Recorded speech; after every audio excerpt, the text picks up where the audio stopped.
Estamos de regresso, conforme combinado, para mais uma edição da Revista de Imprensa Internacional. Nunca sei antes olhar para a primeira página do jornal A Bola, que hoje está de parabéns. 75 anos deste diário desportivo, que nem sempre foi assim, mas está a festejar agora os 75 anos e por isso tem esta primeira página com clara referência ao passado, às primeiras páginas do jornal A Bola. E os temas são os seguintes. Diabo Vermelho, escreve o jornal A Bola, e Bruno Fernandes é finalmente transferido para o Manchester United. O jogador do Sporting, de 25 anos, viaja hoje para a Inglaterra, onde espera um contrato até 2024. Pode conhecer os contornos deste negócio no interior deste jornal. Ainda no Sporting, Taremi desejado. Conversas já duram há algumas semanas, mas os Leões tentam acelerar o negócio depois da lesão grave de Luís Filipe. No Brasil, a primeira irritação de Jesualdo Ferreira ao comando do Santos. São vários os temas que estão nesta primeira página. Aqui também a falar sobre o Benfica. Os miúdos são para ficar. O Benfica rejeita emprestar Jota e Florentino. No Futebol Clube do Porto, a vitória disfarça a crise. Vitória por 2-1 diante do Gil Vicente. No Vitória de Guimarães, Tapsoba de saída para o Bayer Leverkusen. No Sporting de Braga chega Abel Ruiz do Barcelona, jogador emprestado. E depois, claro, nesta primeira página, como não poderia deixar de ser, há um suplemento especial no interior deste jornal, referente ao 75º aniversário de A Bola, e também o editorial que pode ler por parte de Vítor Serpa, o diretor deste jornal, dos 75 anos do jornal A Bola. Comigo em estúdio tenho o Miguel Cardoso Pereira. Miguel, muito bom dia e parabéns bom também dia. A ti Obrigado, por fazeres parte todos, deste jornal. Obrigado. Esta primeira página tem muitos destaques, como as primeiras páginas do jornal A Bola tinham, não é? Sim, o que é que te apraz destacar daqui, tendo em conta que Bruno Fernandes foi finalmente transferido? Sim, quer dizer, desde logo começando pelo grafismo, e desde fica aqui também os parabéns ao Departamento Gráfico de A Bola por esta tão bem sucedida opção. Desde logo tem um choque muito grande na banca, portanto por aqui se percebe realmente como o grafismo é impactante, portanto, nas pessoas que estão habituadas a ver os jornais, a consumir os jornais, e acaba por ser interessante ver realmente as reações que tudo isto tem tido ao longo desta manhã, ao fim e ao cabo. No que diz respeito ao conteúdo, esse, enfim, mantém a linha editorial do jornal, claro, portanto, dificilmente num dia como o de hoje a manchete não poderia ser a transferência do Bruno Fernandes para o Manchester United. De resto, o final de uma novela que também nós aqui temos acompanhado já há vários meses, ao fim e ao cabo já há mais de um ano, diria, que se diz que o Bruno Fernandes está de saída. Há mais ou menos 3 mercados de transferência. Sim, o talento dele, portanto, fazia com que fosse esperado que realmente esta transferência acabasse por ocorrer para um clube deste nível, para uma competição como a Liga Inglesa, por valores mais ou menos dentro daquilo que aconteceu também, ou seja, estes milhões que o Sporting vai receber e que acabam por ser então a terceira maior transferência do futebol português e a maior de sempre do Sporting, acabam por ser uma notícia importante que ganha evidentemente este espaço nesta capa hoje, com mais assuntos e com outro tipo de grafismo, como dizíamos, e portanto é uma pena apenas, lá está, que estas coisas acabem por quase que inevitavelmente acontecer para a Liga Portuguesa. Seguramente que o negócio, por muito bom que seja o negócio, por muitos parabéns que possam nesta altura ser endereçados também ao Bruno Fernandes por este passo em frente, claro, na carreira dele, porque é realmente um jogador fantástico e que deixou e continuará a deixar memórias nos relevados, agora noutros, mas é pena para a Liga Portuguesa, é pena evidentemente mais para o Sporting do que para os outros, mas para a Liga Portuguesa perder claramente um dos seus melhores jogadores, se não mesmo o melhor. Muito bem, Miguel, nós já vamos iniciar a revista de imprensa internacional. Convido-vos apenas a olhar para o suplemento interior que está no jornal A Bola de hoje. Aqui pode ver desde 29 de janeiro de 1945, desde a primeira página de todas do jornal A Bola, vai acompanhando ao longo deste trabalho de António Simões todas as primeiras páginas do dia 29 ou 28 de janeiro, de celebração de aniversário do jornal A Bola. É a não perder estes suplementos. que trazem muita história e também alguns daqueles que escreveram e ajudaram a tornar possível este Jornal A Bola ser um jornal diário e constantemente a atualizar a informação, agora também com uma televisão. Fica o convite para adquirir o Jornal A Bola de hoje, para navegar na história deste jornal que celebra hoje 75 anos, e muitos parabéns também da minha parte pessoal para o Jornal A Bola e para todos os jornalistas que fazem parte desta instituição. Comecemos então, como o próprio nome indica, e para não perdermos mais tempo, ainda que seja bem emprego, Miguel, vamos para a revista de imprensa internacional, olhando para Espanha, é isso? Sim, vamos começar por Espanha.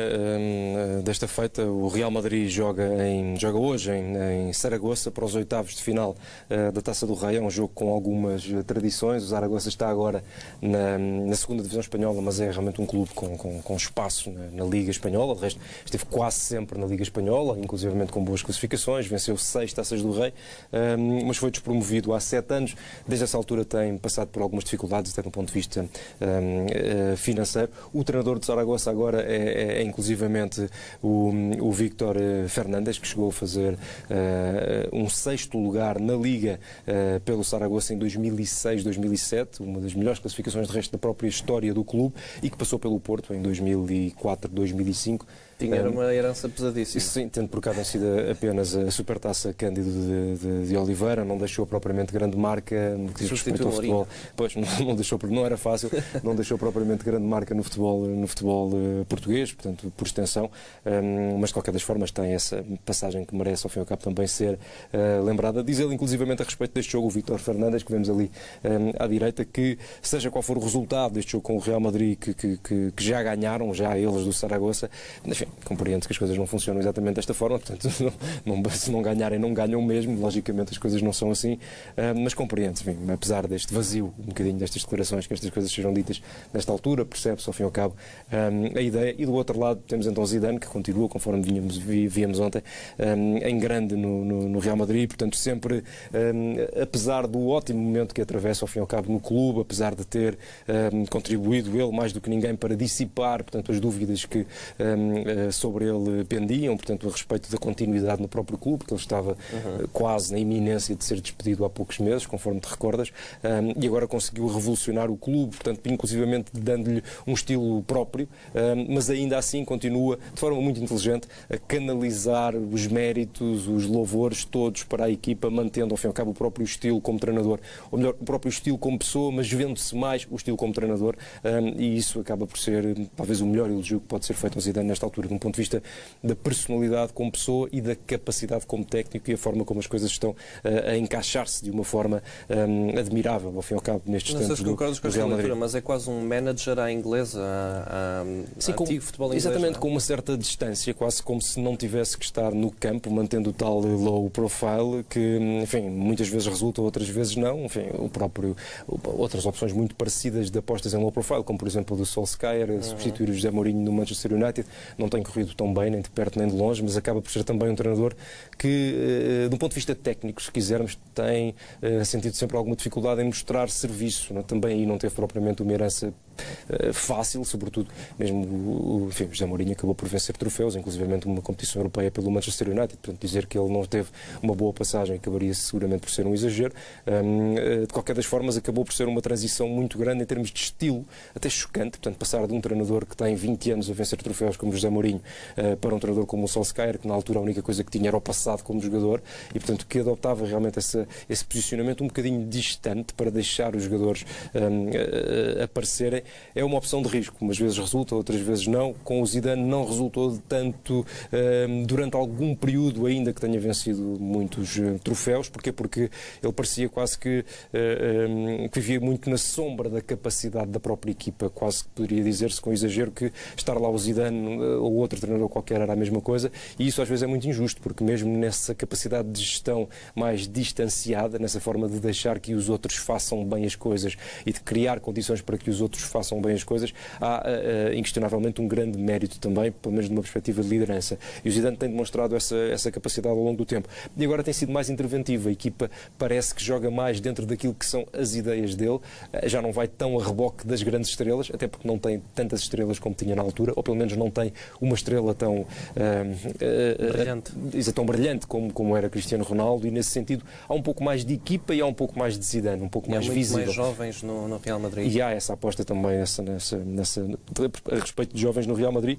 Um dos destaques tem sido precisamente o Fede Valverde, portanto, na liderança da equipa agora para este jogo em Saragossa, de acordo com esse estatuto que lhe é então atribuído pela marca nesta capa. Ainda a respeito do Real Madrid, esta notícia que está no Sport também me parece importante. Num outro âmbito, claro, o recentemente reeleito presidente da Liga Espanhola de Futebol, o Javier Tebas, disse que há muito tempo que não fala com o presidente do Real Madrid, o Florentino Pérez, o que logo à partida é estranho, já se sabe que eles nunca se deram propriamente bem, mas não falarem sequer acaba por ser um distanciamento quase que assumido, e nisso há até contorno de alguma gravidade, atendendo à importância de um clube como o Real Madrid, enfim, no futebol espanhol. É grave. Enfim, o VAR, evidentemente, que está pelo meio, como se compreende por isto, mas eu destacaria antes esta frase do Javier Tebas, ou melhor, esta ideia do Javier Tebas, não tenho aqui a frase ipsis verbis, diz ele que não fala tanto com o Florentino Pérez porque tem entendimentos muito diferentes daquilo que deve ser o futebol espanhol e daquilo que devem ser os clubes espanhóis nesta altura. De um lado, o Javier Tebas quer revalorizar a Liga Espanhola, voltar a colocá-la ao nível, pelo menos, da inglesa ou eventualmente acima, o que me parece difícil nesta altura, e enquanto o Florentino Pérez acusa o Javier Tebas, está muito mais preocupado com as superligas europeias e com os projetos europeus, quase que conduzindo o clube a uma espécie de lento afastamento da realidade do futebol espanhol, o que, no entender dele, é muito preocupante. Esta visão parece-me crítica e curiosa e até um bocadinho problemática para a realidade do futebol espanhol e depois, por extensão, com tudo aquilo que estes superclubes, estas supermarcas vão querendo fazer do futebol europeu. Ao fim e ao cabo, acabam por ser, repara, as supermarcas, e neste caso entendendo-se aqui o Real Madrid, a quererem sobrepor-se, até de um ponto de vista comercial, de um ponto de vista económico, às instituições, às organizações, a quem manda, portanto, a quem tem esse poder, que ao fim e ao cabo são caminhos, são lutas que se travam também a todos os níveis, às escalas mundiais e às escalas nacionais, até do ponto de vista da economia, da política, e portanto o futebol evidentemente que vai também um pouco atrás disto, ou seja, o Real Madrid, sendo uma supermarca, quer valorizar-se e de repente começa também a distanciar-se quase que dos meios federativos, dos meios das próprias ligas. Que a marca Real Madrid é maior que a marca Liga Espanhola. E se calhar é, em alguns efeitos, sobretudo se juntar, por exemplo, à marca Barcelona, aí tenho poucas dúvidas de que o seja. E, portanto, com essa percepção as coisas podem realmente tornar-se bastante diferentes no futuro, não é? É difícil perspectivar como é que vão acontecer, mas há realmente caminhos novos que vão sendo evidentemente traçados, até, e isso numa perspectiva um pouco mais preocupante, com estas organizações de supermarcas, de superclubes, se quisermos, a distanciarem-se aí sim das tais federações desportivas, criando novos espaços competitivos, criando novas organizações, sem que as próprias federações muitas vezes saibam bem como é que nesta altura, lidar com o problema. É um problema um pouco à escala mundial, se quisermos, mas que está a ter pela primeira vez verdadeiro nos últimos tempos, não é? A ter pela primeira vez grande incidência no futebol europeu e, portanto, estas declarações merecem sempre algum tipo de interpretação, parece-me.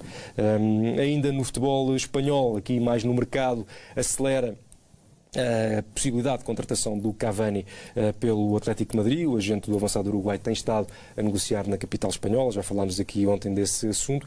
Ele tem contrato até ao verão. O Atlético de Madrid oferece 15 milhões de euros. O Paris Saint-Germain diz que isso é pouco, apesar, enfim, do iminente final do contrato. O Atlético de Madrid, de qualquer forma, precisa de golos. Marcou apenas 34 nos últimos 30 jogos e isso é pouco para muito um clube pouco. Como o Atlético de Madrid, como se compreende, além do dinheiro que investiu. Enfim, não investiu propriamente, sobretudo no João Félix, não investiu propriamente num jogador que garanta muitos golos, porque nunca marcou assim tantos quanto isso. Mas investiu numa equipa para não sofrer tantos e para conseguir ser mais harmonioso. Exatamente, de qualquer das formas. E isso tem levado, inclusivamente, a críticas que eu não me lembro de alguma vez ter lido sobre o próprio Diego Simeone. Muitas vezes criticava-se o estilo, ser muito defensivo, ser muito aguerrido, mas não propriamente os resultados, ou quase que uma incapacidade geral da equipa, coisa que nos jornais espanhóis se começa agora a ler já com alguma incidência. Não sei se será o suficiente para considerar a entrada num final de ciclo do Diego Simeone no Atlético de Madrid, mas o que se vai lendo são realmente coisas novas a respeito da relação entre este treinador e este clube. No mundo deportivo estão aparentemente terminadas as negociações entre o Barcelona e o Valência pelo negócio Rodrigo, portanto avançado deste último clube, que pede então continua a pedir 60 milhões de euros ao Barcelona. Ontem, como se vê ali do lado direito, porque numa das fotografias aparece o Bruno Fernandes, ainda foi noticiada, não por este jornal, pelo Super Deporte, que é um jornal da comunidade valenciana e, portanto, muito próximo do Valência, claro, a possibilidade de o Bruno Fernandes ser contratado, recordas-te, pelo Barcelona, falámos disso ontem ao longo do dia, pelo Barcelona e emprestado ao Valência, que seria logo um negócio um bocadinho estranho, para depois, no final, então sim, ir para o Barcelona. Não sei até que ponto é que isto, de certa forma, terá acelerado um pouco o avanço do Manchester United pela compra do jogador. Eventualmente pode ter acontecido. Muitas vezes estas coisas até se funcionam um bocadinho quase como estratégia. Enfim, não estou a dizer que a notícia que o Super Deporte deu veio nesse sentido, mas é preciso analisar com muito cuidado este tipo de informações, de onde é que vêm, com que intuito é que são transmitidas. De qualquer das formas, no mesmo dia, Manchester United... Pode ter sido coincidência, claro que sim. Ainda, portanto, a respeito deste assunto, vê-se como, de qualquer das formas, acaba por ser noticiado também nos jornais da Catalunha, aqui neste caso no Sport, portanto, gorada a tal possibilidade de contratação do Bruno Fernandes, devido a esse avanço, então, do Manchester United, que comprou o jogador por 55 milhões de euros, mais 25 milhões em portanto, objetivos, não é? Em variáveis. Esta notícia, que também está na capa de A Bola e que acaba por ter também grande importância nos jornais espanhóis, quase todos a mencionam, os jornais desportivos, sobretudo os da Catalunha. O Abel Ruiz, que sai então do Barcelona B para o Braga, falamos de um avançado de 20 anos, que tem 1,82 m, que pode custar 10 milhões de euros. Nesta altura ele é cedido a título de empréstimo, pelo menos é isso que está perspectivado, ficando o Braga, porém com obrigatoriedade, sublinho, de contratar o jogador por 10 milhões de euros, entre aquilo que tem de pagar imediatamente e aquilo que depois poderá ficar definido por objetivos. Em todo o caso, esta será, a acontecer nestes termos, a contratação mais cara de sempre do Braga e, portanto, um jogador que tem, apesar da juventude, estamos a falar de 20 anos, e, portanto, nestas coisas nunca se sabe exatamente se vão para um lado ou se vão para o outro, mas é claramente um jogador que até agora tem um percurso que merece ser elogiado, ou seja, ele é internacional espanhol, foi inclusivamente campeão europeu de sub-17 no Campeonato da Europa de sub-17 de 2017 e, portanto, é claramente um jogador que vem para o Braga e que permite aos bracarenses, neste caso, esperanças de realmente poder contar com um futebolista bom. E também se percebe por aqui, acaba por ser uma notícia muito interessante, porque percebe-se que o Braga vai subindo, ainda que às vezes lentamente, claro, como não poderia deixar de ser, patamares, até de um ponto de vista do mercado, dos valores que vai oferecendo, de um ponto de vista salarial aos jogadores, da forma como consegue subir 1 ou 2 degraus na escada dos negócios, digamos assim, às vezes intrometer-se até em nomes que são falados já para o Sporting garantidamente, mas até às vezes em nomes que são sondados por Benfica e Porto, e depois clubes da dimensão do Braga também conseguem aproximar-se desse tipo de negociações. E a quem o Braga contrata? Ou pelo menos ver-se tentado a negociar também esse tipo de futebolistas, e por aqui se percebe também um certo crescimento do clube, não por aquilo que se vai vendo, claro que as coisas estão relacionadas, porque isto contribui, claro, para o fortalecimento da equipa, mas por tudo isto vai-se sentindo um fortalecimento do clube. Repara, o Sporting contratou agora um avançado por 7 milhões de euros, é claramente um terceiro ou um quarto nível do mercado, e o Braga garante um jogador que pode contratar por 10 milhões de euros, ou seja, no mínimo estão no mesmo patamar negocial já, e por aqui se percebe realmente como as coisas vão, com o passar do tempo, neste caso até com o passar das próprias décadas, como as coisas vão ganhando contornos diferentes também nestas perspectivas. Ainda em Espanha também está a ser muito noticiado o negócio do Valladolid, que contratou o Ben Arfa, portanto o Valladolid, que é propriedade do brasileiro Ronaldo, portanto ex-futebolista, ex-bolador, e esta aposta no Ben Arfa é particularmente personalizada, porque o Ben Arfa é um médio ofensivo de 32 anos, internacional francês, e que foi um jogador, apesar de ter uma carreira bastante inconstante, que ganhou, ao fim e ao cabo, muitos troféus, quer no Lyon, quer no Marseille, quer no Paris Saint-Germain, tem uma carreira feita, digamos assim, mas que em todo o caso nunca chegou propriamente a ser o futebolista que se esperava que ele poderia ser mais no início da carreira. Enorme. O potencial acabou por não foi muito bom na mesma, mas fez carreira, exatamente. Sim. E agora estava, portanto, sem clube, desde que tinha deixado o Rennes no verão, e agora tem esta oportunidade de continuar a carreira, então, no no Valladolid. É uma aposta bastante personalizada e que está também a ter algum destaque no noticiário dos jornais espanhóis. Agora, esta última notícia, antes de terminarmos a nossa passagem por Espanha, porque me pareceu também interessante, a forma, lá está, mais uma vez o Braga metido aqui ao barulho, aqui de forma particularmente indireta, o Málaga, que tem estado com grandes dificuldades financeiras nos últimos anos, olha para o Ricardo Horta, repara, como uma possibilidade de rendimento. Porquê? Porque o Málaga, de acordo com o que escreve a notícia, com o que escreve o jornal, precisa desesperadamente de 2 milhões de euros para pagar contas e tem 15% do passe do Ricardo Horta, por conta da carreira do jogador, porque por lá passou. E, portanto, espera que o Braga venda ao jogador para ter direito a receber esses 15% de uma transferência para poder usar para pagar aquilo que tem. Ou seja, são aqui outras formas, estas bastante mais tristes, ao fim e ao cabo, de olhar para o mercado. A depender de terceiros. Exatamente, a depender claramente, enfim, de terceiros ou de quartos ou de quintos, quase aqui já.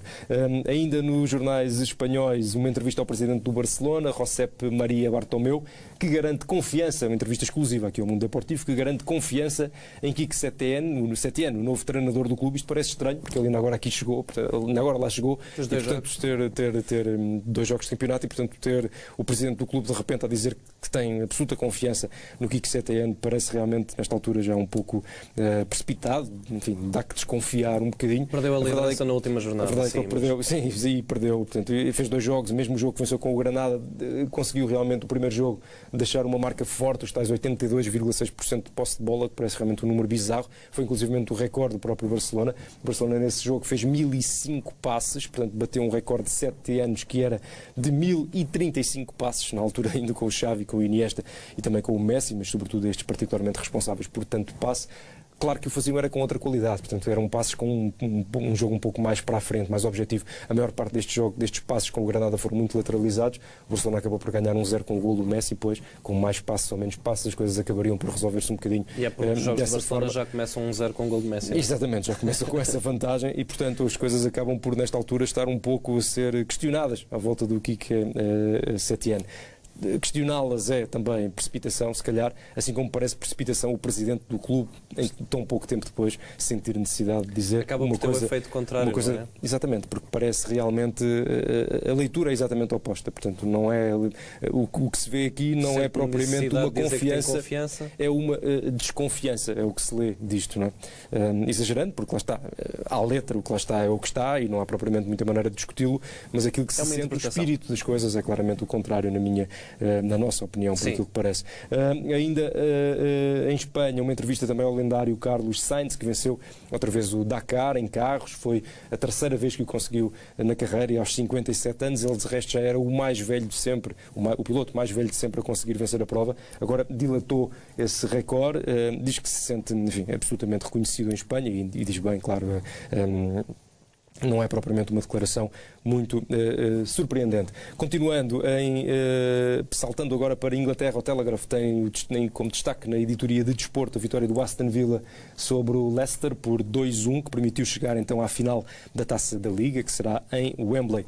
O gol da festa surgiu, como vemos ali, naquelas imagens, pelo egípcio Trezeguet, que afastou o Leicester, portanto a equipa na qual joga o português Ricardo Pereira, e que inclusivamente foi um pouco, enfim, o jogador que marcou o golo apareceu-lhe um pouco nas costas e portanto esteve também ligado a este golo marcado já no final pelo Aston Villa. Esta notícia de resto é muito mais importante e está a ter também grande destaque nos jornais enfim, toda a comunicação social inglesa desde ontem, e hoje prossegue um pouco esta análise, a importância do que está aqui em causa. Hooligans à porta do vice-presidente executivo, portanto, do vulgar CEO do Manchester United, do Ed Woodward, que em Old Trafford, em jogos recentes, já tinha ouvido em cânticos, disfarçados em cânticos, ameaças de morte, portanto, particularmente explícitas, dizendo que iam matá-lo, só ainda não sabiam propriamente como. Era isso que cantavam os adeptos do Manchester United e, portanto, a casa do Ed Woodward foi então atacada por criminosos disfarçados de adeptos do Manchester United, que lançaram tochas e bombas de fumo para dentro da propriedade, portanto, claramente num sinal de ameaça, e vemos-los ali então a tapar a cara depois do que fizeram. Este é um caso que está, evidentemente, a chocar prejudicar o futebol inglês, e o Manchester United já disse oficialmente que promete fazer tudo para resolver este assunto, desde logo identificar os agressores, disponibilizar os dados à polícia assim que os tenham, contribuir para a investigação das autoridades policiais e, se eventualmente souber quem são os adeptos, claro, expulsá-los de qualquer direito à entrada em Old Trafford, como normalmente acontece com os clubes ingleses e com este tipo de comportamento dos adeptos. Também na Inglaterra, claro, e embaixo da mesma notícia, que acaba por ter menos destaque, talvez por força desta que agora mencionei, deste ataque à casa do Ed Woodward, o anúncio então da chegada do Bruno Fernandes para o Manchester United, com os detalhes do negócio, tal como já foram aqui por nós conversados. Esta notícia também é interessante, ou seja, dentro daquela batalha do Telegraph, que de uma certa campanha, ao fim e ao cabo, que o clube, e não apenas este jornal, e não apenas este, tem travado a respeito dos casos de demência no futebol e das ligações à prática de desporto e aos impactos na cabeça. A notícia diz que a demência, ou melhor, demências que comprovadamente derivem da prática do futebol, estão agora na iminência de passar a ser consideradas doenças profissionais em Inglaterra, portanto chamam-lhe Industrial Disease, portanto doenças profissionais, ou seja, doenças que derivem, portanto, dos riscos e dos danos de uma qualquer profissão e que estejam especificamente associadas ao exercício dessa profissão. E, portanto, estas demências podem então ter também, que já têm, portanto, de um ponto de vista científico, uma ligação potencial ligada, portanto, aos impactos na cabeça, portanto, às pancadas na cabeça, o que não é difícil de compreender. Pancadas na cabeça e danos cerebrais são coisas que toda a gente compreende. Claro que isto está a ser dito de forma particularmente ligeira, mas as ligações potenciais existem, portanto, e há estudos que o comprovam. De resto, a Jeff Hassel Association, que é o senhor que vemos ali e que foi ex-futebolista, que morreu depois de lutar durante muitos anos precisamente contra doenças degenerativas, tem estudos publicados que asseguram uma ligação potencial entre os impactos na cabeça e os tais danos cerebrais, e detalha inclusivamente que os futebolistas profissionais têm 3 vezes mais possibilidades de ter doenças neurológicas dentro deste registro e 5 vezes mais possibilidades de sofrer especificamente da doença de Alzheimer. Ou seja, há claramente uma preocupação, inclusivamente a própria Federação Inglesa, a FA, que também já encomendou, digamos assim, uma série de estudos para se perceber realmente as relações de causa e efeito, ou para se perceber melhor, ou para se perceber progressivamente mais a respeito de tudo isto que se passa. Claro que a UEFA e a FIFA estão sempre muito mais desconfiadas destas questões. Para quem gostar do assunto, este é um tema sensível, polémico, que já afetou o boxe, que já afetou a NFL, e fica a recomendação deste filme. Inclusive falávamos deste filme aqui há alguns programas, o Concussion, que é precisamente um filme a respeito dos efeitos que tudo isto teve precisamente na NFL, que de início também, um pouco como a FIFA e a UEFA, também passou muito ao lado do assunto, mas que depois, sobretudo na sequência de investigações do Dr. Bennett Omalu, que é um neuropatologista nigeriano e americano, portanto, que conseguiu comprovar mais ligações do que aquelas que já se sabiam existir entre as práticas dos jogos da NFL e as tais lesões cerebrais, e, portanto, que afrontou toda a organização e que mais tarde conduziu ao pagamento de uma indemnização gigantesca da NFL a vítimas e a familiares de vítimas, e quem protagonizou o filme e quem faz então de Dr. Bennett Omalu é o Will Smith, como vemos ali, fica uma recomendação deste filme que é muito interessante. Ainda em Inglaterra, e bastante atual, a entrevista ao Gary Lineker, que diz que qualquer equipa dele nos anos 90, basicamente, contra uma de agora seria assassinada, ou seja, perderia, ele exagera aqui, seria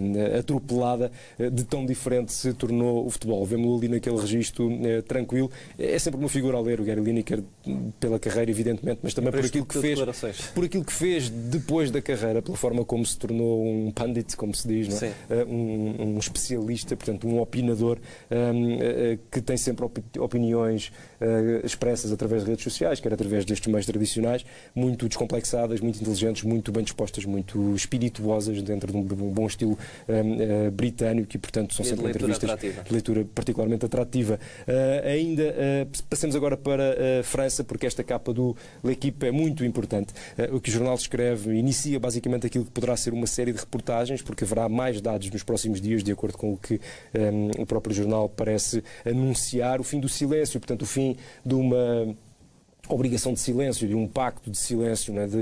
O que se passa é uma reportagem, portanto, é uma reportagem extensa, com testemunhos de jovens atletas francesas de várias modalidades, particularmente da patinagem, da natação e do ténis, que se queixam de, portanto, e fazem até algumas na primeira pessoa, de abusos sexuais ou de assédios sexuais, no mínimo, de treinadores. Este é um assunto sério, que evidentemente está a criar já bastante polémica em França esta manhã, muita gente já também a falar disto, será seguramente um assunto para continuar a acompanhar ao longo do dia de hoje e dos seguintes, até porque a equipa então promete mais material. É uma polémica que de resto alude também a problemas mais ou menos parecidos e mais ou menos relacionados dos últimos tempos, alguns deles diretamente relacionados com o desporto, desde logo o caso da Simone Biles e de outros ginastas americanos nos Estados Unidos, que foram muito conhecidos e que levaram inclusivamente à prisão do Larry Nassar, portanto, que foi médico da seleção americana de ginástica durante muitos anos e depois confessou uma série de crimes e que está preso e preso vai continuar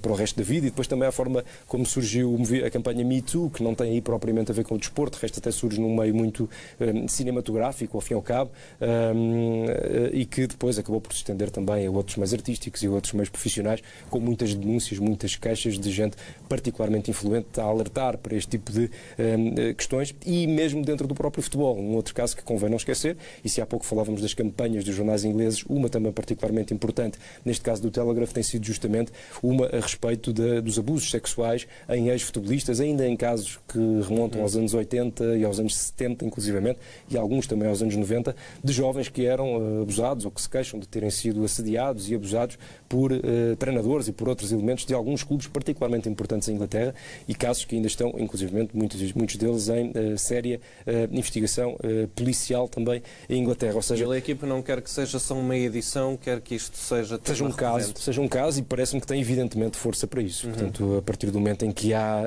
queixas diretas das pessoas, naturalmente que as coisas ganham uma importância maior até do que quando são apenas denunciadas com base a fontes dentro de um registro de anonimato e, portanto, é claramente uma reportagem de peso, uma reportagem que deixa evidentemente marca e que será, claro, para ter algum tipo de continuidade, de acordo com aquilo que o próprio jornal anuncia. Ontem não falámos da France Football, que saiu ontem, mas que está esta semana na banca. Cabeçadas clássicas entre grandes figuras do Marselha. Portanto, vemos ali agora o André Vilas-Boas e o Jacques-Henri Hérault, que é o presidente do clube, porque o português protestara publicamente a respeito da introdução de um novo elemento da estrutura, um inglês que o Jacques-Henri Hérault chamou, e portanto o André Vilas-Boas disse que não tinha achado muita piada à ideia. Portanto, recordam-se aqui algum tipo de desentendimentos dos últimos tempos, desde logo casos entre o Bernard Tapie e o Beckenbauer, problemas também com o Didier Deschamps, mais recentemente casos entre o Vincent Labrune e o Marcelo Bielsa também, enfim,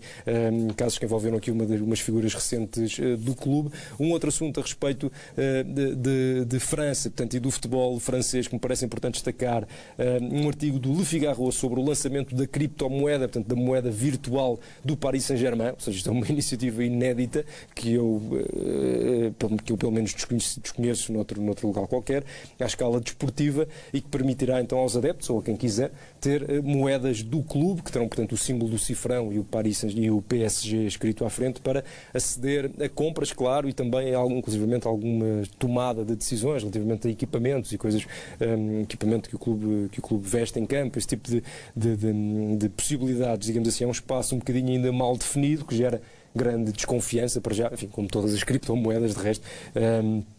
Enfim, porque surge, lá está, aqui também num ambiente de alguma descentralização, portanto, que é precisamente essa e tendo a questão. Em conta a forma como o Paris Saint-Germain tem dinheiro, não é? Um fundo que não há fundo. Não está propriamente bem explicado. De resto, o Le Figaro também lança aqui mais, explica o que pode, mas depois lança também uma série de questões relativamente ao funcionamento de tudo isto. 30 segundos. Se tivermos ainda tempo, então terminamos hoje onde começámos ontem e onde guardámos, onde deixámos basicamente mais de metade, diria, da nossa edição de ontem. Sim. Mais uma despedida aqui com a capa do USA Today, mais uma espécie de última despedida. Muitos jornais americanos ainda hoje trazem na capa as cerimónias fúnebres e as homenagens ao Kobe Bryant, portanto, anteontem falecido no desastre de helicóptero. Uns fizeram-no de uma forma um pouco mais sentimental, outros de uma forma um pouco mais dura, mais crua, mais noticiosa. Por exemplo, a capa do LA Times de ontem é claramente um registro, e a forma como,